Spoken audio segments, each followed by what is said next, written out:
আমাৰ ছাত্ৰ-ছাত্ৰীসকল আশা কৰোঁ তোমালোকে ভালদৰে পঢ়া শুনা কৰি আছা। ছাত্ৰ-ছাত্ৰীসকল আজি আমি আলোচনা কৰিম হিৰণৰ যিটো সূত্ৰ অৰ্থাৎ চেপ্টাৰ 12 ফৰ মেথছৰ এই চেপ্টাৰটোত ইম্পৰ্টেণ্ট কেইটামান কুৱেশ্যন লৈ আহিছো। এই কুৱেশ্যন কেইটা তোমালোকে পৰীক্ষাৰ কাৰণে চাবা, ঠিক আছে। MCQ হিচাপে আনিছো, য'ত 1 নম্বৰীয়া প্ৰশ্ন। প্ৰথম প্ৰশ্নটো আছে ত্ৰিভুজৰ বাহু আৰু পৰিসীমাৰ মাজৰ সম্পৰ্কটো হ'ল, ইয়াৰ অপচন 3টা আছে। যদি 3টাৰ ভিতৰত আমি চাওঁ তেতিয়াহ'লে আমি পাইছিলো যে S, ঠিক আছে, S A plus B plus C। আমি ক্লাছ কৰিছো এইবিলাকৰ ওপৰত, ঠিক আছে, বিশেষকৈ অনলাইন ক্লাছতো কৰিছো, পাব্লিকো কৰিছো। য'ত এইটো আছিল অৰ্ধ পৰিসীমা উলিওৱা সূত্ৰ। গতিকে আমি বাহু আৰু পৰিসীমাৰ মাজত যদি সম্পৰ্কটো চাওঁ তেতিয়াহ'লে এইটো হ'ব শুদ্ধ উত্তৰ, ঠিক আছে। S = A plus B plus C divided by 2, ঠিক আছে। নেক্সট আমি প্ৰশ্ন লৈ আহিছো, হিৰণৰ কালিৰ সূত্ৰটো কি হ'ব? আমি হিৰণৰ সূত্ৰটো যেতিয়া আমি পঢ়িছিলো তেতিয়া গম পাইছিলো যে এইটো হ'ব S minus root over S minus A S minus B S minus C। গতিকে এইটো হ'ব শুদ্ধ উত্তৰ। তোমালোকে চাবা হিৰণৰ কালিৰ সূত্ৰটো। নেক্সট হৈছে এটা ত্ৰিভুজৰ বাহুকেইটাৰ মাপ ক্ৰমে 40 চেণ্টিমিটাৰ আৰু 30 চেণ্টিমিটাৰ, ঠিক আছে। বাহুকেইটাৰ মাপ 40 আৰু 30 চেণ্টিমিটাৰ দিয়া আছে আৰু 24 চেণ্টিমিটাৰ, 3টা বাহু দিয়া আছে। ইয়াৰ অৰ্ধ পৰিসীমা কিমান হ'ব? অৰ্ধ পৰিসীমা উলিওৱা সূত্ৰটো কি আছিল? এইটো আছিল S = A plus B plus C divide by 2।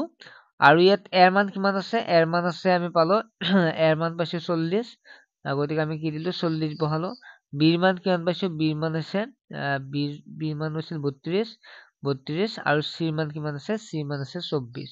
গতিকে আমি যে এই আটাইকেইটা যোগ কৰো 40 32 24ক যোগ কৰি আমি শেষত 2টো আছে না, 2টো আমি কি কৰো হৰণ কৰি দিওঁ। প্ৰথম যোগ কৰা 40 32 24 কিমান হ'ব? 92 হ'ব। 92ক 2ৰে হৰণ কৰিলে কিমান হ'ব? 48 হ'ব। 48 চেণ্টিমিটাৰ, যিটো চিটো হ'ব শুদ্ধ উত্তৰ, ঠিক আছে। নেক্সট প্ৰশ্ন লৈ আহা, ত্ৰিভুজৰ কালি, ঠিক আছে। ত্ৰিভুজৰ কালি কোনটো হ'ব? ইয়াত আছে ভূমি পূৰণ উচ্চতা, এইটো নহয়। তাৰপিছত 2 পূৰণ ভূমি পূৰণ উচ্চতা, এইটোও নহয়। হাফ ইনটু ভূমি প্লাছ উচ্চতা, ভূমি প্লাছ নহয়। গতিকে কোনটো হাফ ইনটু ভূমি পূৰণ উন্নতি বা উচ্চতা, এইটো হ'ব বিটো হ'ব শুদ্ধ উত্তৰ। তাৰপিছত নেক্সট প্ৰশ্নটো 5 নম্বৰটো কি আছে চাওঁ। 2 চেণ্টিমিটাৰ বাহু বিশিষ্ট সমবাহু ত্ৰিভুজ এটাৰ কালি হ'ল, ইয়াৰ অপচন আছে √2, √3, 2, √7। আমি সমবাহু ত্ৰিভুজৰ সূত্ৰটো কোনটো আছে? √3 ডিভাইড বাই 4 আৰু কি আছিল S স্কোৱাৰ মানে বাহু স্কোৱাৰ। গতিকে এইটো হৈছে সূত্ৰ। গতিকে √3 দিবা, √3 দিলা, √3 ডিভাইড বাই 4 সূত্ৰ মতে থাকিব। আৰু বাহুৰ মান কিমান? বাহুৰ মান কিমান দি আছে? 2 দি আছে। গতিকে ইয়াত কিমান পাবা? 2 পাবা। 2 স্কোৱাৰ মানে কিমান? 2 পূৰণ 2, 2 পূৰণ 2, 2 দুগুণ কিমান হ'ব? 4 হ'ব, হয় নহয়? 2 4 দেখা পাইছে। √3 ডিভাইড বাই 4 2 স্কোৱাৰ মানে 4 হ'ব। গতিকে চোৱা 4 আৰু 4 কি হ'ব? কেনচেল কৰিছে। কেনচেল কৰাৰ ওপৰত কি থাকিল? √3। গতিকে √3 টো হ'ব ইয়াৰ এনসাৰ, ঠিক আছে। √3 টো হ'ব ইয়াৰ এনসাৰ। ওকে, বুজি পালা?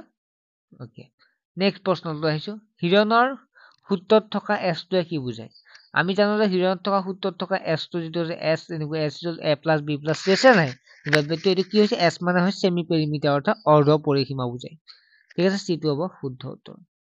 7 নম্বৰ প্ৰশ্নটো হৈছে সমকোণী ত্ৰিভুজ এটাৰ ভূমি 8 চেণ্টিমিটাৰ। যে ভূমি বুলি কওঁতে ওচৰত দেখা পাইছা সমকোণী ত্ৰিভুজ বুলি কওঁতে ভূমি 8 চেণ্টিমিটাৰ আৰু অতিভুজ 10 চেণ্টিমিটাৰ, এইবিলাক 10 চেণ্টিমিটাৰ অতিভুজ দেখা পাইছা, হয়নে? ত্ৰিভুজটো কি উলিয়াব লাগে? কালি কিমান উলিয়াব লাগে, ঠিক আছে।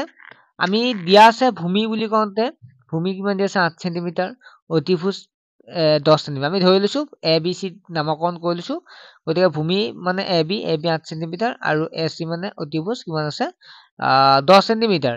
এতিয়া আমাক কাৰ মান লাগে? BC মান লাগে। গতিকে BC মানটো আমাক নিৰ্ণয় কৰিব লাগে, হয়নে? এতিয়া পাইথাগোৰাছৰ উপপাদ্যটো মনত আছে নে তোমালোকৰ? যে অতিভুজ স্কোৱাৰ মানে AC স্কোৱাৰ, AC মানে অতিভুজ, নহয়? এইটো চোৱা AC মানে অতিভুজ square AB square plus BC square, এইটো আছিল নহয়? গতিকে আমাক কাৰ মান লাগে? আমাক মান লাগে BC মান লাগে, হয়নে? গতিকে BC টো ৰাখিলো। ৰাখাৰ পিছত কি হ'ব? AC স্কোৱাৰৰ পৰা আমি AB স্কোৱাৰটো বিয়োগ কৰিম, ঠিক আছে। তেতিয়া আমি √2 ইয়াত স্কোৱাৰ থাকিলে এইফালে আহিলে কি হ'ব? √2 হ'ব, ঠিক আছে। স্কোৱাৰ যদি আমি কি কৰো সমান চিহ্নৰ চাইড পিছফালে লৈ যাওঁ, চাইডত লৈ যাওঁ, তেতিয়াহ'লে √2 বহে। গতিকে আমি কি পাইছো? BC। গতিকে AC স্কোৱাৰ মানে কিমান? AC মানে কিমান? 10 square, okay, minus ab square মানে কিমান 8 স্কোয়াৰ 10 স্কোয়াৰ মানে কিমান 10 10 গুণ 100 ঠিক আছে 100 তাৰপিছত নেক্সট হৈছে 8 8 স্কোয়াৰ মানে কিমান 8 8 গুণ 64 হয়নে গতে 100 ৰ পৰা 64 গলে কিমান 36 ৰুটুভাৰ আছে ৰুটুভাৰ দিবা এটা 36 মানে কিমান 6 হয় কিয় 6 হয় 36 6 6 গুণ 36 ঠিক আছে 6 6 গুণ 6 মানে 6 স্কোয়াৰ এবাৰে ৰুটুভাৰ থাকে ৰুটুভাৰ স্কোয়াৰ কেনসেল হয় হয় না অকল কি থাকিব 6 থাকিব গতে 6 যাব ইয়াৰ এনসাৰ বুঝি পালা গতে 6 যাব ইয়াৰ শুদ্ধ উত্তৰ এটা আমাক কি উলিয়াব দিছিল প্ৰশ্ন চোৱা প্ৰশ্ন উলাই না কালি উলিয়াব দিছে কালি মানে কি হৈছে সমকোণী ত্ৰিভুজৰ half into a into B অৰ্থাৎ ভূমিপুৰ উন্নতি ভূমি মানে কিমান এ বি উন্নতি মানে বা উচ্চতা মানে বি সি গতে ভূমি কি দিছে 8 দিয়া আছে আৰু উচ্চতা 6 দিয়া আছে 8 6 গুণ 48 হয় না 8 6 গুণ 48 তলত 2 আছে ওপৰত 24 আছে 2 ৰে 24 কেইবাৰ যাব 2 ৰে 48 কেইবাৰ 24 বাৰ যাব গতে কিমান হ'ব 24 সেন্টিমিটাৰ স্কয়াৰ এনসাৰ এইটো ঠিক আছে 7 নম্বৰটো বুজি পালা নেক্সট 8 নম্বৰটো লৈ আহিছো ওকে এটা সমবাহু ত্ৰিভুজৰ বাহুৰ দিশ এ তেন্তে ত্ৰিভুজটোৰ কালি হ'ব কি কালি বুলি কওঁতে আমি কি হল সমবাহু ত্ৰিভুজ আমি এইমাত্ৰ পাইছিলো কি হৈছে √3 / 4a² ওকে √3 / 4a² গতিকে আমি সূত্ৰটো কয় ত্ৰিভুজটো a² মানে বাহু স্কয়াৰ গতিকে বাহু যদি a হয় দিশ যদি a হয় গতিকে এটো হ'ব শুদ্ধ উত্তৰ দিশৰ ঠাইত আমি কি দিম a² দিম ওকে বাহু স্কয়াৰ বুজি পালা তাৰ পিছত নেক্সট 9 নম্বৰটো লৈ আহিছো 9 নম্বৰটো কি কৈছে এটা ত্ৰিভুজৰ বাহু কেইটা অনুপাত 12:17:25 ইয়াৰ পৰিসীমা 540 সেন্টিমিটাৰ ত্ৰিভুজটো কালি উলিওৱা অপচন দিয়া আছে এটা চাইড আউট কৰিব ধৰা হল আমি এ দিছো 12 কে ধৰি লৈছো মানে বি দিছো 70 কে সি দিছো 25 যদি মান কেইটা দিয়া আছে আমি কে ধৰি লৈছো ঠিক আছে কে ৰ মানটো আমি উলিয়ালে পাৰিম পৰিসীমা কিমান দিছে 540 সেন্টিমিটাৰ গতে 540 পৰিসীমা বুলি ক'লে তিনিটা বাহুৰ যোগফল গতে 12 কে 7 কে 25 কে হ'ব গতে কিমান দিছে 540 বা এনেকুৱা এটা এটা ত্ৰিভুজ নহয় এটা ত্ৰিভুজ এনেকুৱা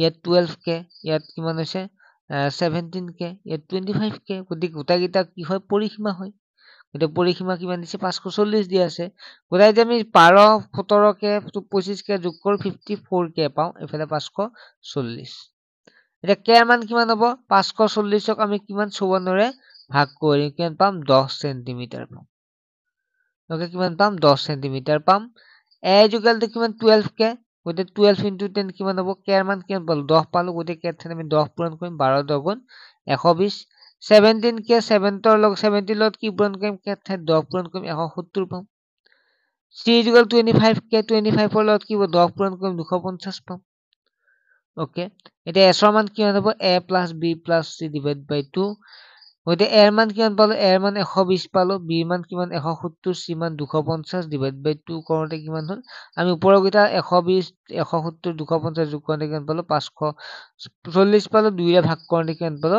s ৰ মান 270 পালো ঠিক আছে 270 লিখিলা এটা কালি উলিওৱা সূত্ৰটো আছিল হিৰণৰ s s - a s - b s - c গতে s ৰ মান কিমান পাইছে 270 270 ৰ পৰা s ৰ পৰা 270 ৰ পৰা 120 বিয়োগ কৰা আকৌ 270 ৰ পৰা 170 বিয়োগ কৰা b ৰ মান যেটো 170 s ৰ মান 270 ৰ পৰা কিমান 250 বিয়োগ কৰা অকল কিমান হ'ব কিমান আছিল c মানটো চাম দে 1 মিনিট c মানটো 250 গতে 250 হ'ব 250 250 দে 250 বিয়োগ কৰা 270 থাকিল এবাৰ 270 250 ৰ পৰা 270 ৰ পৰা 120 গলে 150 270 ৰ পৰা 170 গলে 100 270 ৰ পৰা 250 গলে 20 হয়নে এটা কি কৰিবা 270 ক আমি এনেকুৱা 26 27 ৰ নিচিনা হয়নে নহয় 27 3 9 গুণ 27 গতে 30 পূৰণ 9 কিমান হ'ব 27 যাব 150ক 3 5 গুণ 15 গতে 30 পূৰণ 5 হলে 150 হ'ব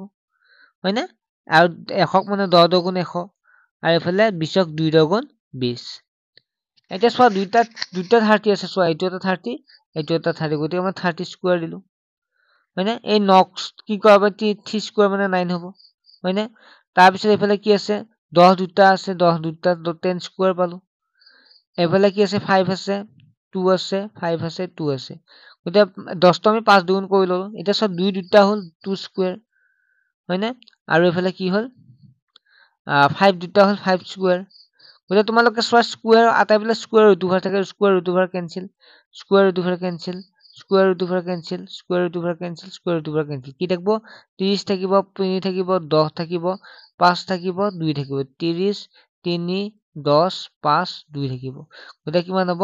আমি গোটেইকেইটা পূৰণ কৰিলে 9000 চেণ্টিমিটাৰ স্কুৱেৰ পাম। গতিকে কোনটো হ'ব শুদ্ধ উত্তৰ অপশ্যনত? 9000 চেণ্টিমিটাৰ স্কুৱেৰ আছিল, 9000 চেণ্টিমিটাৰ আছিল। যিটো চিটো হ'ব ইয়াৰ শুদ্ধ উত্তৰ। বুজি পালা? তাৰপিছত আহিল আমাৰ 9 নম্বৰটো, 10 নম্বৰ। ঠিক আছে, এটা সমবাহু ত্ৰিভুজৰ পৰিসীমা 180 চেণ্টিমিটাৰ, ত্ৰিভুজটোৰ কালি হ'ব। ইয়াত অপশ্যন 4টা আছে, 4টাৰ কি হ'ব তোমালোকে নিজে কৰি মোক কমেন্ট ছেকশ্যনত জনাবা কিমান পালা। ঠিক আছে, কিমান জনে কৰা চাম, তোমালোকে সকলোৱে চেষ্টা কৰিবা দেই, তেতিয়াহে ভাল নম্বৰ এটা পাবা। যদি গুৰুত্ব নিদিয়া বোলে অনলাইন ক্লাছ বা অনলাইন ভিডিঅ' চাইছো ইমান গুৰুত্ব নাই, শিক্ষাটো যেনেকৈ নহওক উপাৰ্জন মানে অৰ্জন কৰিবলৈ চেষ্টা কৰিবা। ঠিক আছে, গতিকে চেষ্টা কৰিবা। আৰু আমাৰ অনলাইন ক্লাছ চলি আছে, যোনসকলে ল'ব বিচাৰে ল'ব পাৰে, তোমালোকে জইন হ'ব।